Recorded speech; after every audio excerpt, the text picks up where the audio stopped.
Nobody does it better. Hello and welcome to Monday's edition of Movie News here at MBE. Thanks for that little rendition there, John, of Nobody Does It Better. Maybe Perhaps the best. Alan Parsons does it better, but He does. we hope you all had a lovely weekend, and thank you for joining us once again on our YouTube channel and our Twitch stream. I'm joined, as always, with John Christopher Walsh. There he is. And we're going to go right into the headline and that amazing thumbnail, John, that you created earlier.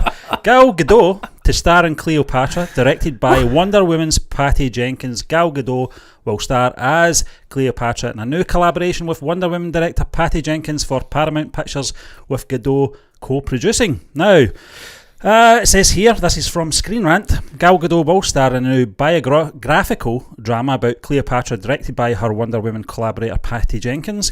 Gadot is best known for her role as Wonder Woman. She has starred in 3 films in the DCEU as the Amazonian warrior, with a 4th one, Wonder Woman 1984, still scheduled to release this December. Fingers crossed. Yes. Jenkins also directed the 2 standalone Wonder Woman films. The epic story has been told on screen before, with a 1963 film directed by Hollywood legend Joseph L. Mankiewicz. I can't say that name. Mankiewicz, yeah. The film's... he's a legend, apparently, and I can't even say his name. The film, simply titled Cleopatra, starred Elizabeth Taylor in the titular role. The film won 4 Academy Awards in 1964 Oscars after being nominated for a total of 9. Wow. The 1963 version was also a major box office success, the highest grossing film of that year in the US at the time. Cleopatra was the most expensive film to date, nearly bankrupting 20th Century Fox. Now, John, before I hand it over to you, Gal Gadot, after reading that, first and foremost, big shoes to fill, a lot of expectation. Now, I'm going to pass it over to you because I know you've got a few things you'd like to say. In regards to the collaboration with Patty Jenkins once more, and of course Gal Gadot front and centre again in another film that's going to be heavily focused on her acting abilities. Yeah, Stephen, look, this could make a breaker. It really could. If this doesn't, then I presume Death on the Nile prior to this release will make a breaker in terms of acting, because I'm harsh on her. She isn't that bad an actor. She's just mere average. She's certainly not Elizabeth Taylor. No. So, she did say gigantic shoes to fill. Not literally, because she's much taller than Elizabeth Taylor, but wow. 9 Academy Awards it was nominated for, it won 4. Yeah. And this is what they're stepping into. It's always dangerous when you go to sort of reboot a classic movie like that, because we've seen it with Ben-Hur. They reboot Ben-Hur, and it was shit, man. Travesty of a movie. This is the sort of calibre of a movie we're talking about here. You're rebooting Cleopatra, and you're bringing in Gal Gadot, and that's putting enormous pressure on her right off the get-go, if you like, because Elizabeth Taylor, one of the icons of the golden era of Hollywood. So, yeah, I mean, it can either make or break her, Stephen. I'm going to be positive and say it could potentially make her. And what I do like to see is this collaboration continuing between her and Patty Jenkins. Yeah. In fact, she's also producing as well. She's doing the sort of Margot Robbie route, Gal, where she's acting, she's doing double duty, I think they like to say in Hollywood. She's producing as well. She's putting her fingers in many pies, and that's always conducive to a successful career. If it perhaps goes a little bit, there's a terminology I'm not going to use, it goes a bit shit, your career, if you maybe start getting older and they don't like you anymore, because that's what it's like in Hollywood. If you're a producer as well, you could be the next Kathleen Kennedy. You could walk into a role at Lucasfilm, and if you've got an agenda, you'll definitely get the job. So I like that. I like the fact she's putting her finger in many pies, spreading out her talent. She is a talented, eloquent, very intelligent person, Gal. So, and then, as I did say, I like seeing the collaboration between her and Patty Jenkins. It's something we've seen many, many times, directors and actors forming up partnerships. Obviously, Leonardo DiCaprio and Scorsese have done it. Tarantino's worked with Samuel L. Jackson so many times now. Yeah. And then you've got the other notable ones, Cillian Murphy and Nolan. Just Kenneth Branagh worked with Nolan a couple of times too as well. When you have these collaborations, you've got good chemistry behind the camera, on the set, in front of the camera as well. You want to continue that on, and she's obviously built up a good friendship with Patty. They've got a good working relationship. She gets the best out of her in terms of acting as well. So this is probably a very, as they do say, a coup for Paramount Pictures to get Gal Gadot and Patty Jenkins to team up again, if I can speak. Yeah. Once again on this movie. It could work magic, man, but likewise, it could be an absolute car crash, shit show, and it could go down. There's an interesting part in this article, John. It says, according to Deadline, the deal is a major coup for Paramount Pictures. Gal Gadot and Patty Jenkins will team up again after recently completing Wonder Woman 1984. Yeah. Gadot herself came up with the idea, pitching the film on numerous Zoom meetings. The script is written by Leeta Kalogridis.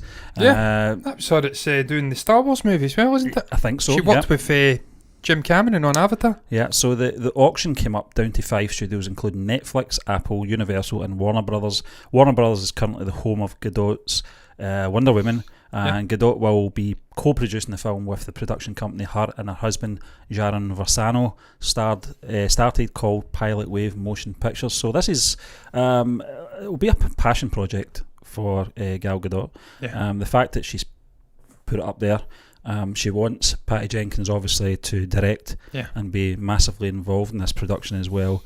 But you're right, that seems to be the way forward for a lot of female actors. Is the way into the business. The business is producing, and it's a great way to get in as well, because you understand the business, you have more control as well over your own projects, and she's done it, Stephen. Yeah, and she's a household name as well, so she's got the cards. She's got the cards dealt, for her. In this case, that she's a household name. She's got that power that she can come up with these pitches. And I'm pretty sure there's been other ideas that she's probably come up with that fell flat, but this one seems like a goer, John. And the fact that Patty Jenkins is interested as well and is on board to team up with her for this project as well says that it could be. You've got that writer in there as well, John. You're absolutely right. It's a great team. I should say. So, yeah, I mean, why not? Stephen, you're right, man, with the producing. And this could open up doors for other female actresses coming after her. Female actresses, female actors, that makes no sense. Actress is connected with the female sex. So you don't say female actresses, you can't have a male actress, John. We'll get that little aside out the way, that little inner conflict and my grammar Nazi side of me out the way, and we'll move on to what I was going to talk about, Stephen. It could open up the door for more female actors coming after her. If you have people who are obviously who've been there, the likes of Margot Robbie, Gal Gadot, and they're in influential positions in the next 5, 6, 7, 10 years, whatever, they'll be able to have more sway, as opposed to someone like a Harvey Weinstein, who's a bit of a shithead, a dodgy git, shall we say, a rapist. It's been confirmed in a court, I can see it. So the less people like that, the more people like Gal Gadot and obviously Margot Robbie, the more empowered female actors are going to be coming up in the industry. Yeah. So it's great for them that you have these people who are in a position where they can actually go and pitch something via a Zoom call to the likes of Paramount Pictures and have it be green lit and push forward. And it's that sort of double dynamic duo of obviously Gal Gadot and Patty Jenkins. Once again, they've had box office success, they're tried and tested, they know they work well together, and then if you put them two together again, getting into a movie like this, there's a higher probability of it succeeding. Final thing I'd say, Leeta Kalogridis, she's some writer, Steve. I mean, she's wrote the likes of Alexander. It wasn't a great movie, but I enjoyed it. But she's wrote other ones, man. I mean, Avatar, the House of the Clock Behind the Walls, I loved that. That was an interesting little movie, that. Terminator Genesis, I hated. I'm not even going to sit here and say I didn't. I hated that much. I didn't even watch it. There you go. Shutter Island, Alita Battle Angel. She's wrote some fantastic movies. She's set to do a Star Wars movie. Yeah, that's a nice combination. I like the behind the scenes choices. I like the in front of the camera choices. Of course, picking other major roles is going to be fundamental to this movie's success. But glad to see Patty also stepping out of the chains of the sort of Wonder Woman franchise and trying something in this vein, a big remake of a classic movie. She did say she was going to be done dusted after a trilogy. Yeah. So this could make a break to them, Stephen. I sincerely hope it makes them, and I hope it's good, because I love historical movies. And I can't sit here and say I've seen the original Cleopatra. No. I'm more of a sort of, I'm pretty damn sure Charlton Heston done another Cleopatra movie. I've seen most of that guy's work. I'm sure he starred in a Cleopatra movie. I may be wrong, man. I may have to dive down the rabbit hole and have a look at that. But being the fan of Charlton that I am, That's the type of movies I watch if it's got a figure like him. Or maybe a Yul Well, I'm Brynner. glad you're not getting your Sid James mixed up with your Charlton Hestons, John, because I get obviously my Richard Burton mixed up with my there James was a Stewart before we carry-on came on. Cleopatra from the 60s. Oh, was there? It's a totally different kettle of fish. And Gal Gadot is better looking than Elizabeth Taylor, so we're off to a better start. There you go, Stephen. Yeah. I'm going to search that up, Charlton Yeah, Heston. that could be a poll you could put up on Twitter as well, John. That'll Oh. go down well. But No anyway, contest, listen, you man. look that up while I move on to our next topic. It's John David Washington is to join David O. Russell's latest film. You were right, weren't you? Anthony and Cleopatra, Yeah, 1972. There you go. Your film knowledge stuns me every time. Yeah, that's just Charlton Heston, Stephen. Back in February, Obsessed with it the guy. was announced that Michael B. Jordan would join Margot Robbie and Christian Bale in David O. Russell's new film. Clearly, that didn't quite work out, as Tenet's John David Washington is now aboard instead. Don't know why I said that. Oh, you flung it in very late, but it worked. Russell has been keeping his latest under wraps for a while beyond the casting. No plot details or even the title has been released yet, but we do know, this is from Empire, not us, we do not know, Empire know, it'll look good as Oscar-winning cinematographer Emmanuel Shivo Lubeski is part of the film-making team. The original intent had been to kick off filming in April through, obviously didn't happen, and Russell now has production in LA this January in his sights. It would mark the first time he's been in the director's chair since 2015's Joy. Now, John, the director has worked alongside Christian Bale in numerous films. He's an amazing director, going back the last 20 years. Now you've got John David Washington on board as well. I know we don't know too much about, obviously, the project itself, but we're talking about teams in the last article there, John, behind the scenes teams. This is another one made in heaven, isn't it? You've got someone like David O. Russell on board to direct, and you've got this hot property, John David Washington, who we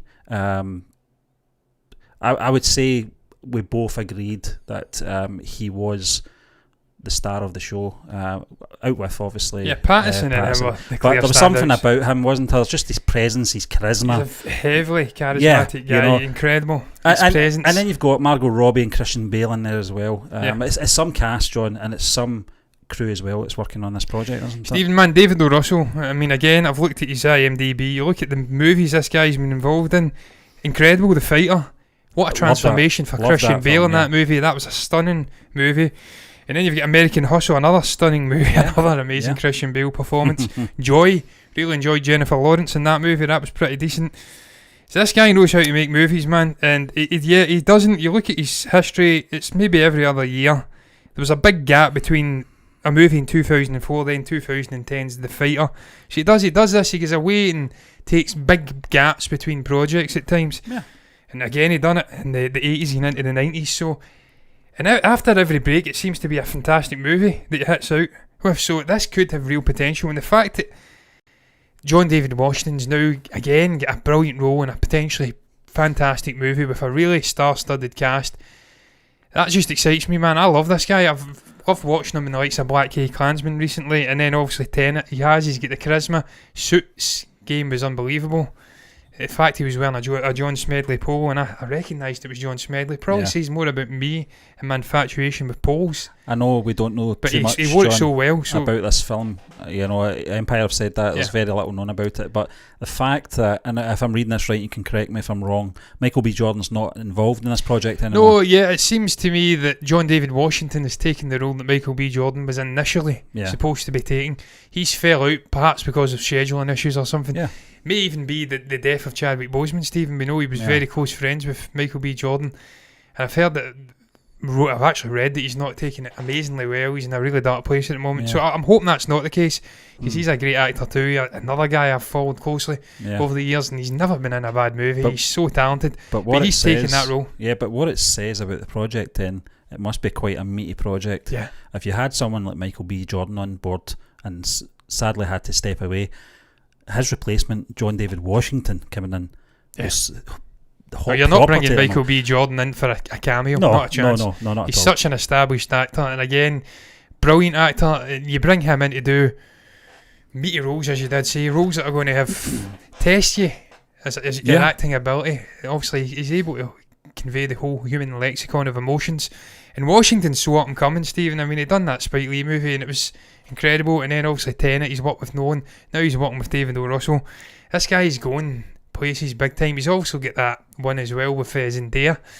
That pandemic filmed one, or short one. That looks great too. So I'm just excited to see whatever this guy steps into. Every single role he touches is gold. And he's, as says at the start, and you said as well, so charismatic, such a likeable guy. Yeah. He's got his hands...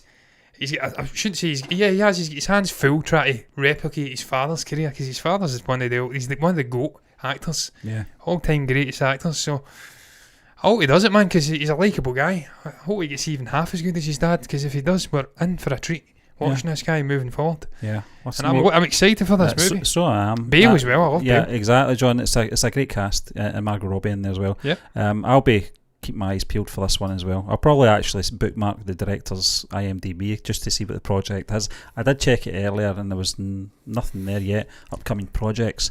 So it's very early in developments, but I'm sure as the months roll forward we'll get more on that news. But we're going to move on to our next one. It's Adam Sandler. He wants to make a Sandlerverse for his original characters. Whilst promoting... Stephen, when I read it, I thought Sandalwood. We're also reacting to lots of indie movies. We're going to start reviewing indie movies. John, I thought, and I get told off. I says it was a Bollywood movie. I think it was KGF, and I get told nope, that is a Tamil Sandalwood movie. So that's the first thing that came into my head. So we need to start looking for Indian news as well. By the way, we have to do that. Yeah, definitely. While promoting Hubie, I think it is Hubie Halloween, Adam Sandler said he's open to an Avengers-style Sandlerverse movie featuring his most beloved movie characters. Now, he was speaking to, I think it was an interview with Yahoo Entertainment. Sandler said bringing these fan favourite characters back into the fold was intentional. In fact, he explained he'd eventually like to create an Avengers-style Sandlerverse movie where all of his different characters come together on screen. He's going to be playing multiple roles then. Who to do it better? Yeah. It's like an Eddie Murphy 80s movie. Here's what Sandler humorously said about the potential project. I like that. I just got to get mentally ready for that. That'll probably happen in about maybe another 35 years. I don't want to see Happy Gilmore, when he's in his 70s. But we are going to get to that. John, he's kind of done it anyway. He's kind of started this kind of Sandlerverse off anyway with his earlier films. We saw it, the moustache. Fantastic. That was such a great character. I'd love to see that character back, John. Amazing. You're in my world now. A glass of shut the hell up. You can tell we're Adam Sandler fans, certainly from that mid-90s to early 2000s, John. After that, I kind of fell away from... I've preferred his more serious work of late, but there's something about these characters, Billy Madison, Happy Gilmore, Bobby Boucher from The Waterboy. Bobby Boucher, I love him. Sonny Koufax, Koufax from Big Daddy, and then you've got Little Nicky as well in there. There's something about his world, though. He does use his same team all the time in these films, and I think it's Stephen Brill, I think it is, that's the director, who's appeared in so many of his films as well. He's directed a few of Adam Sandler films as well.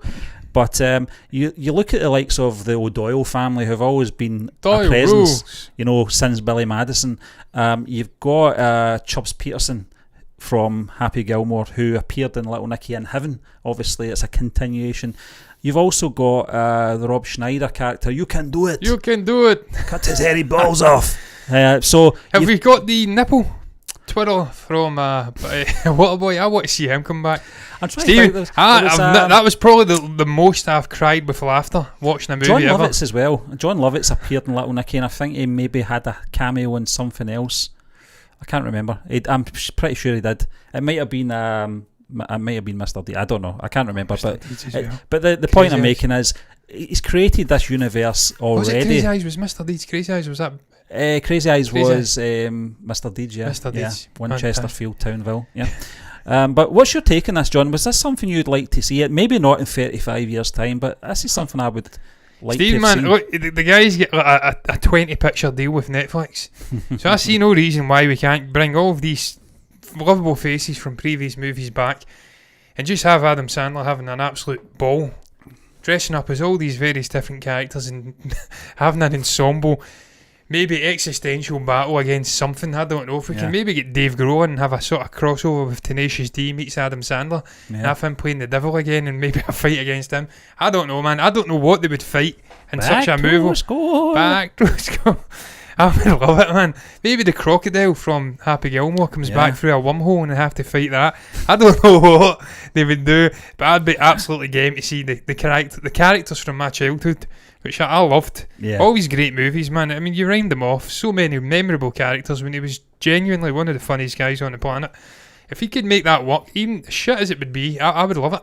I'd watch it, man. And it's on Netflix, so I would definitely watch it because I have a subscription for Netflix, so I'd be game for it, man. Look, Stephen, you look at the poster they've got there, man. There's so many memorable characters from this guy's movies, and not just him, but Steve Buscemi and people like that in these movies. The butler from Mr. Deeds as well. What's that? It was Mr. Deeds, the one where he's stabbing the blackened sort of dead foot. Steve again crying at that, the hair falling. That's right. So many memorable people in this guy's movies growing up. So if he can bring them all back for one last hurrah, why the hell not, man? I know it's tongue in cheek. He's saying in 35 years, but John, I know the perfect it's better villain. than half the shit you're making in Netflix just now. I know the perfect villain for this film as well. Oh, Shooter McGavin. Shooter McGavin. Oh, it's got to be Shooter, isn't it? He survived the big gonk coming after him. But it's something, it's food for thought, it really is. You know, I loved Adam Sandler since the mid-90s. I loved Bulletproof. I don't know if you've ever seen that one with Damon Wayans. It was like a sort of buddy cop sort of criminal thing going on. No, you know, a cop and a criminal thrown together into a situation. It's a really good film, John. Was Kevin Bacon in a movie? I don't think he's... No, it was a Click one. The one with Click. Who was the guy? The one where he sort of thingied and he farted in his face. Was that him? Oh, I hope it was. I hope I'm not mixing up my actors here. No, I don't think so. No, I'm tripping out my nut. Yeah. I don't think it was, John. I'll probably have to look that up, may be actually. Jim Carrey. I may be mixing up two amazing actors from my childhood. It's all blending together. I'm getting nostalgia. Maybe we can bring Jim Carrey into this. Yeah, bring Jim Carrey in. A Carreyverse, yeah. A Carreyverse meets a Sandlerverse. Meets Tenacious D, meets Dave Grohl, man. Look, why am I not writing movies here, man? There's a reason why I'm not writing movies, man.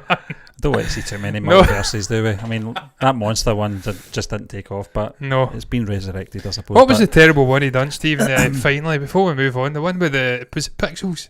That was a dump stuff, that movie. It was effects, wasn't it? Heavily effects, you know, relied on to carry the. What was Adam Sandler Click? I don't know. That's the one with David Hasselhoff. David Hasselhoff, it wasn't me.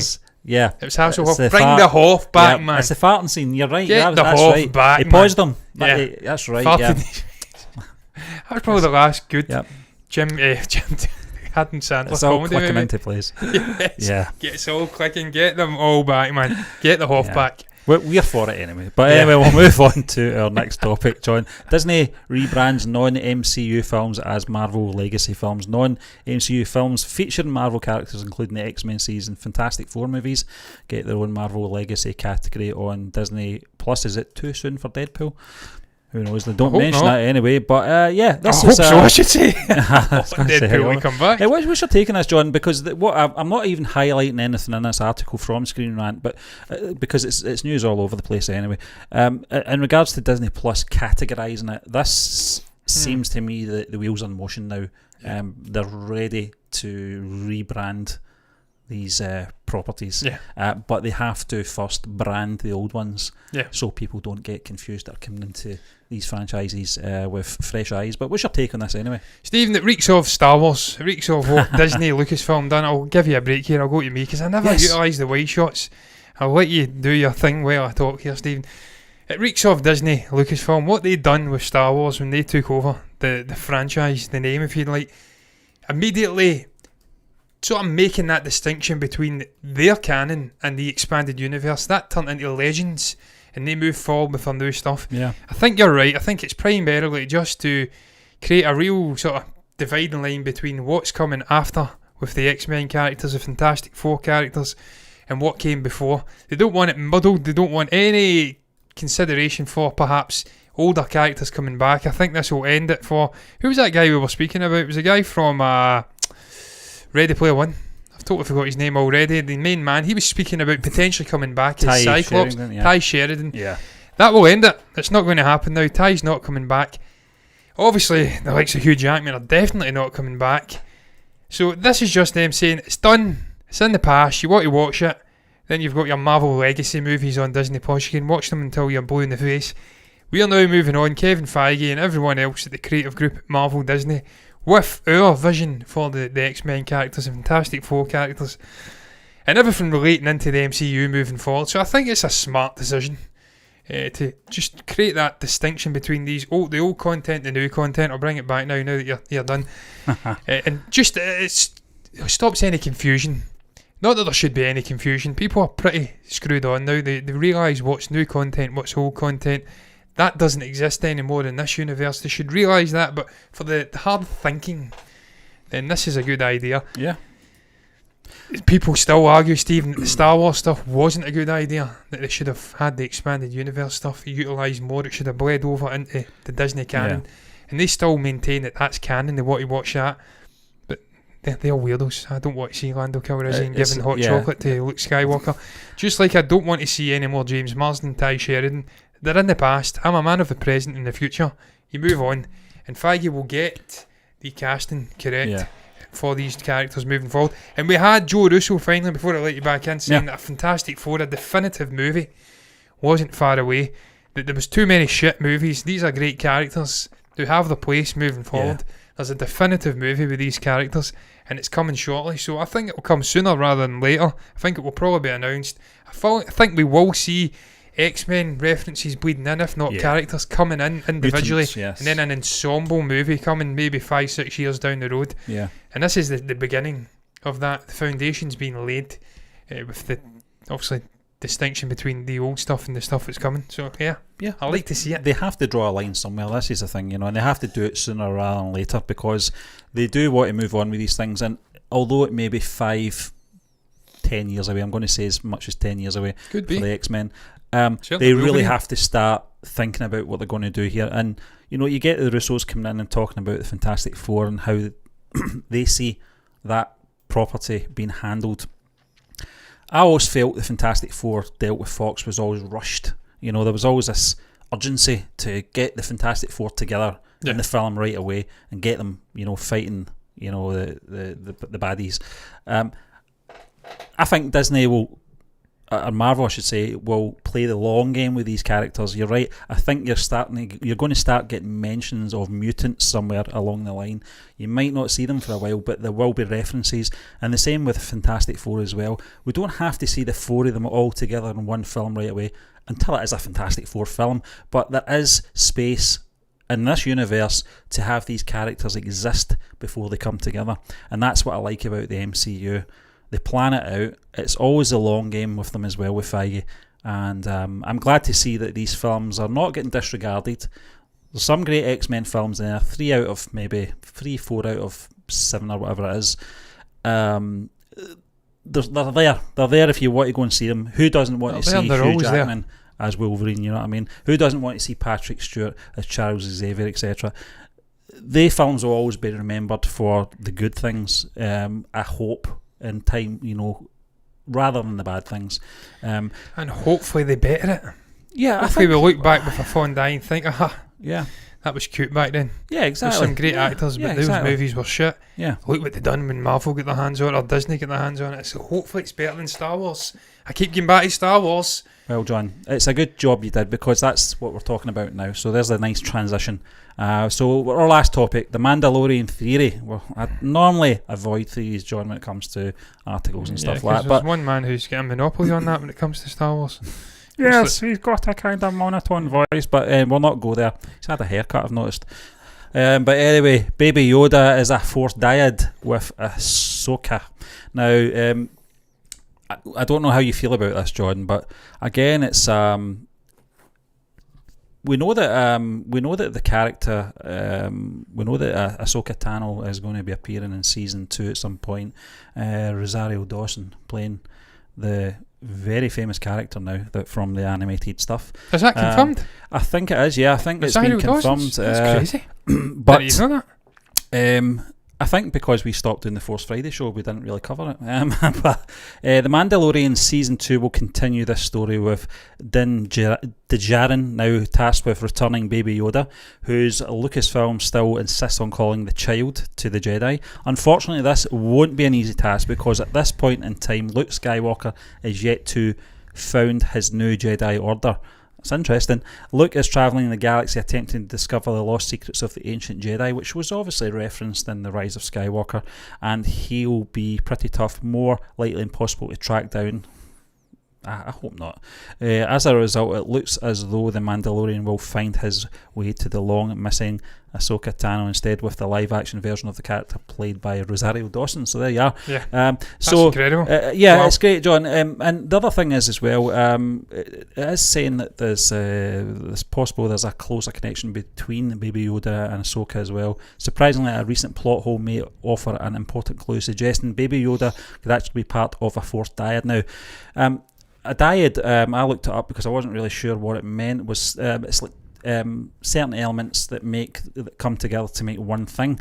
Now, what's your thought on this? Having this connection between Ahsoka, John, and Baby Yoda, because we've not seen Season 2 yet, so we don't know how it's going to play out. But at this moment, it's very interesting that it's still referred to Baby Yoda as the child.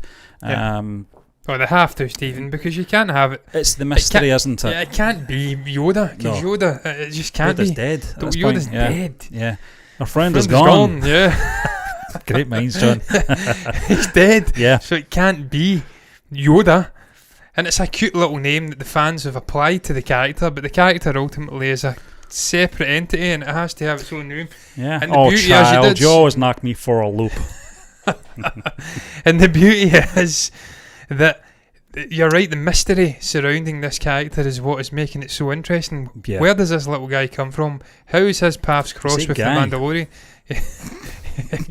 Well, we were speaking, Stephen. Yeah. I absolutely expect this Yoda, the child character, to be revealed as a female. It has to. It'll be Yaddle Mark II, because it's Disney and it's Lucasfilm. It's the main character. How do we overshadow the male Mandalorian character? Let's put in a little Yoda character, the child we'll call it, and then we'll reveal at some point that it's female. Ta-da! You got your female-led Disney first show featuring Star Wars. It's got to be written in.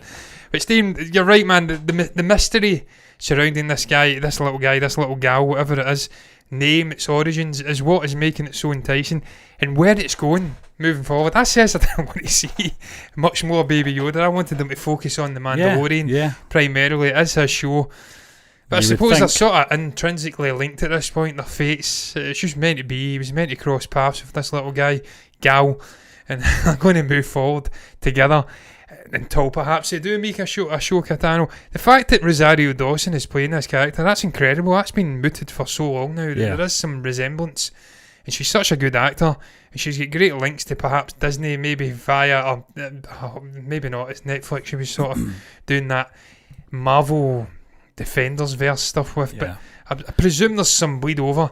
So that's a great choice. That's an inspired choice. And we're getting to see Dave Filoni's creation, perhaps for the first time in live action. He's so passionate about that character. Yeah. He's almost, I don't know how you'd put it. He's obsessive. He doesn't want to let go of it. It's interesting to see these two characters having this dyad, though, John. And according to didn't even speak about that. According to this Star Wars book, I think it's one of these Pablo Hidalgo things. It does say this power is only accessible to beings who are part of a fourth dyad, i.e., to Rey and Kylo Ren, and they get into the explanation here. Those in a dyad possess another unusual ability. They can use the Force to heal a wounded person or creature, but the act also requires that the healer transfer some of their Force energy, which can temporarily weaken them. After their battle with Darth Sidious, Ben Solo sacrificed his life and all of his Force energy to bring Rey back from the dead. Now, John, and the child done that. Yeah, and it's very... we can be very condescending and judgmental in the writings of events that are taking place in episode 9. If Star Wars Story Group had the long game planned out, then you've got to give them credit for that. It's very cynical for us to just say this is them making up, obviously, excuses for bad writing and stuff like that, which we do when it is bad writing. But if this is something was going to be inserted into Star Wars canon round about events a couple of years after Return of the Jedi, then in years to come, when all these things are filling these holes, if you like, it will become more acceptable for generations once we're away, John. But at the moment, it does sometimes feel a bit of a stretch. But it is a stretch. You're talking a 30-year gap between stories, so it's always going to be that jump, isn't there? Yeah. Stephen, I'd like to see it. Now that you mention it, and the healing thing, we've definitely seen the child heal in Mandalorian. So there's that bridge of connection, and you're right, that would be a nice little tie-in to the sequel trilogy, I suppose. That would show long game, sort of attention to detail. Perhaps Filoni's had a say with the likes of Pablo Hidalgo, and putting this Force Dyad concept in, the healing thing in, and then bearing out in the Mandalorian with this little child in Ahsoka Tano. As I said, he's borderline obsessive with the character, and if he can somehow bring that in and make that just marry up, this takes place prior to the events of the sequel trilogy. People watching in the future, would find it more acceptable. It'd all be in place, and they'd understand exactly what they were trying to do. Whereas us, living in the moment, well, what the hell are these guys doing? And then if it happens, this is us suggesting that they're actually thinking about where they're going next. They're still up in the air, whether they've not just winged the entire thing. But it's an interesting possibility. I think there was another cameo. I don't know if it was Bo-Katan from the Clone Wars. There was a character in a hood in the trailer, and they suggested it was. I think someone commented actually, and says it was a character from the Clone Wars. I can't remember which one. So they're certainly bleeding into the Clone Wars with references. So it's possible that we could see Ahsoka Tano coming in. I loved that line. I forgot that this actually took place firmly within a period when Luke is still out and about doing his stuff. Yeah. He's a Jedi Master. Well, that's what I like about that little... Luke at some point exactly, John, and it would make more sense about the stories that they were telling, that Lando was telling in The Rise of Skywalker about his adventures. Yeah. That would be great. It would be Billy D. Williams, though, at that stage, because Billy D. Williams was Lando, at that period. Can bring Donald Glover in, though. Yeah, well, why not? Because they were considering doing Ewan McGregor for some flashback scenes on Act 2, weren't they? Yeah. So, who knows?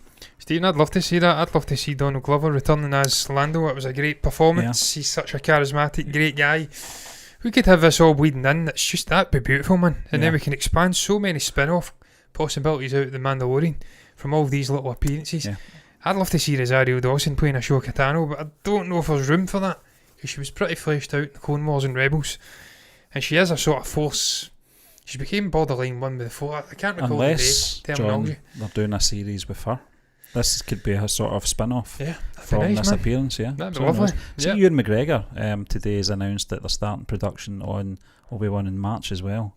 I didn't think there was enough meat and bones on that story, to be honest with you. It's big news, but we know at some point they're going to start production on that, so I'm looking forward to that as well. He's very upbeat. He says there was no issues at all this press stuff about it getting delayed. He says there was nothing in it really. They've rejinked it slightly. Yeah. Can't not wait to see Ewan McGregor back as Obi-Wan Kenobi. That was one of the best things about prequels by a country mile. Christopher Lee, Ewan McGregor, Liam Neeson to an extent, Ian McDermott with the clear standout as well. Yeah. So to see him coming back, and also Samuel. What did you say? Jake Lloyd. No. Are you an angel? Yippee! Absolute shit, man. Shit. But I can't wait to see Ewan coming back as Obi-Wan. That'll be a special moment for everyone who's been looking forward to seeing, or hearing, I should say, hello there. Once again, who'd be saying hello there to, though? I don't know. The young one survived. Master Yoda. But I digress. On that note, we're going to end on that note. I don't know what that was. It's impressions of a shit fan film and of Ewan McGregor doing Obi-Wan, and it wasn't a great impression either. No one can do Ewan McGregor's accent in Scotland because it doesn't exist in Scotland. He's made it up. It's a figment of his imagination. The man is from Fife. No one speaks like that in Fife. But what I digress, man. What is your thoughts on the topics we touched upon on tonight's show? What do you make about Gal Gadot and Patty Jenkins teaming up once again for a Cleopatra movie? Do you think that's a good idea, remaking the classic Elizabeth Taylor movie? I'll try and take a breath at some point. There you go. What do you make about John David Washington starring with Margot Robbie and Christian Bale in this unentitled David O. Russell movie? What's your thoughts on Adam Sandler and a potential Sandlerverse?